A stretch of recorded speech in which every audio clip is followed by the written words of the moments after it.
It seems that in our modern age, the art of storytelling has been supplanted often by television, radio, print media, and the internet. But in many cultures, including our own, storytelling has been a very fundamental part of what we know about ourselves and how we understand ourselves. Ladies and gentlemen, give a warm welcome to Elinor Benjamin.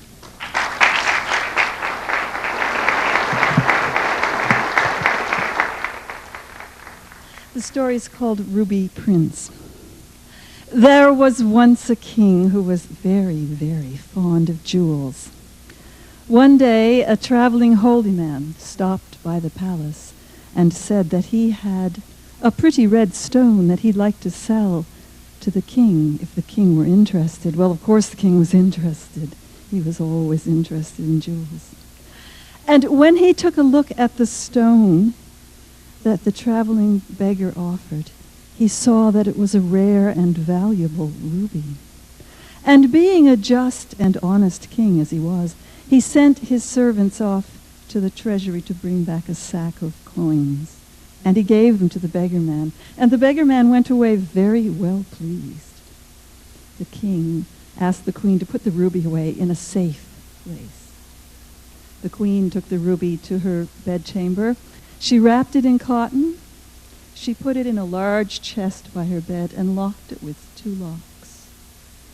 12 years passed.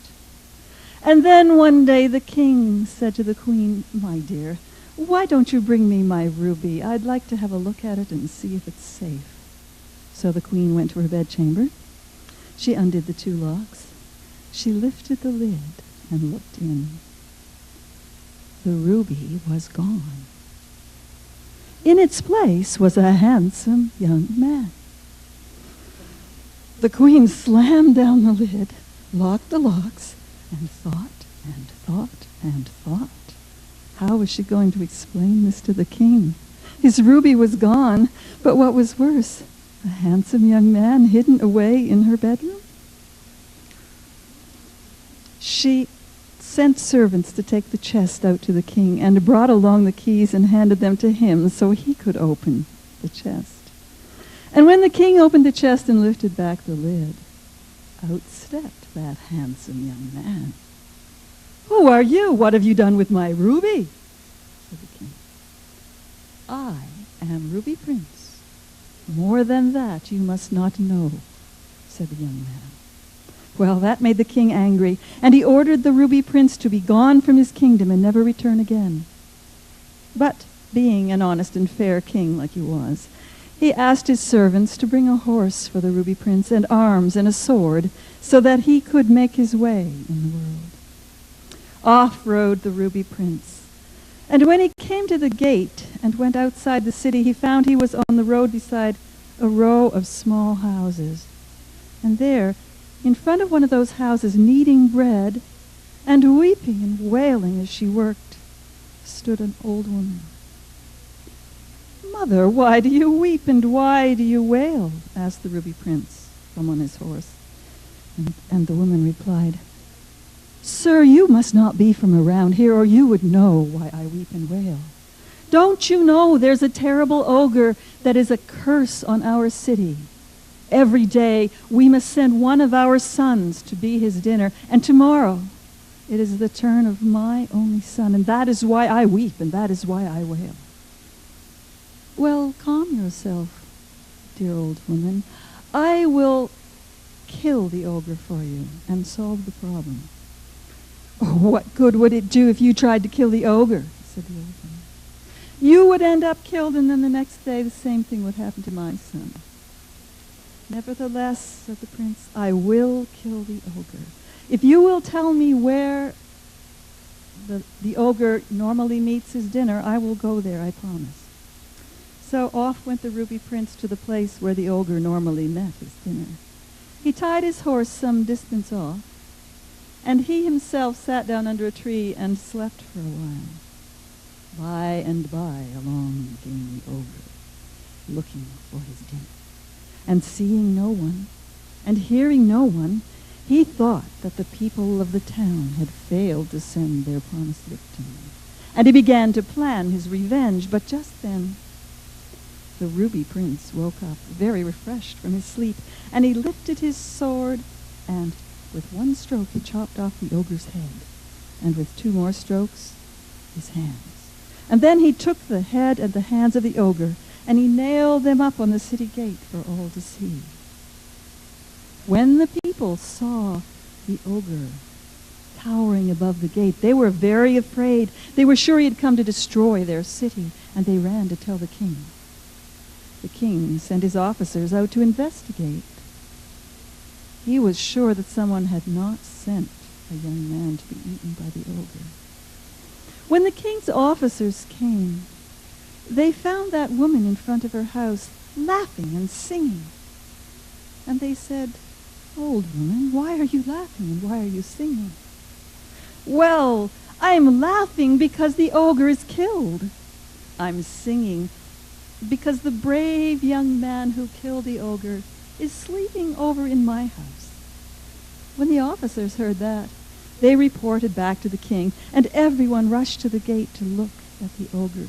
And sure enough, they saw that it was no live thing that was nailed to the gates. "Well," said the king, "we must find a way to reward this brave young man," for he now had realized that this was the very same young man he banished the day before. And he asked the prime minister what would be appropriate. And the prime minister replied, "Well, your majesty, it is customary in fairy tales to reward heroes with the hand of a princess in marriage, and half your kingdom too." Well, the king thought that was most appropriate. So he introduced his daughter, the princess, to the ruby prince, and they fell in love immediately and were married with great pomp and circumstances. And the ruby prince was rewarded with half the king's kingdom. The prince and the princess lived very happily for a while. But there was one thing that bothered the princess. She did not know who her husband was or from what family or tribe he came. And all of the women in her court teased her about her unknown husband, and they called him Prince Nobody's brother from no man's land. And every day the princess would ask her husband, "Please tell me who you are and what race you come from." And the prince always replied, "Anything but that I would be happy to tell you, but that you must not know." Day after day the princess kept on asking, and one day the prince and the princess were walking beside the river, and she turned to him once more and she said, "If you loved me, you would tell me who you are and from what race you come." And the prince took one step backwards into the river until he was up to his ankles in water, and said to her, "Dearest heart, do not ask me that question, for that you must not know." But the princess thought she saw a little bit of yielding in the prince's eyes, and so she asked him a second time, "Come on, please, please tell me who you are." And the prince took one more step backwards until he was knee-deep in the water. And he said, "My dearest heart, anything but that, please do not ask, for that you must not know." And he stepped backwards, and now he was up to his waist in the water. And the princess went on, "Please, please, please tell me who you are." The prince said, "Anything but that, my dear, for that you must not know." And in that second he vanished. And where he had been, a snake rose up out of the water with a ruby-red star in the middle of his forehead and a little gold crown.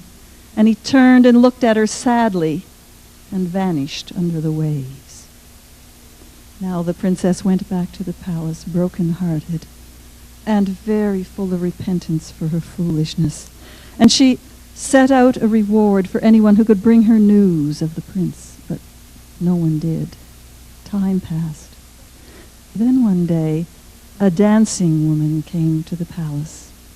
And she came up to the princess's chamber, and she said to her, "Princess, I have news for you. News of a very strange and wondrous happening I saw yesterday. I was out in the forest gathering firewood, and I became very tired, so I sat down under a tree and I fell asleep. And when I awoke, it was light, but it wasn't daylight, and it wasn't moonlight.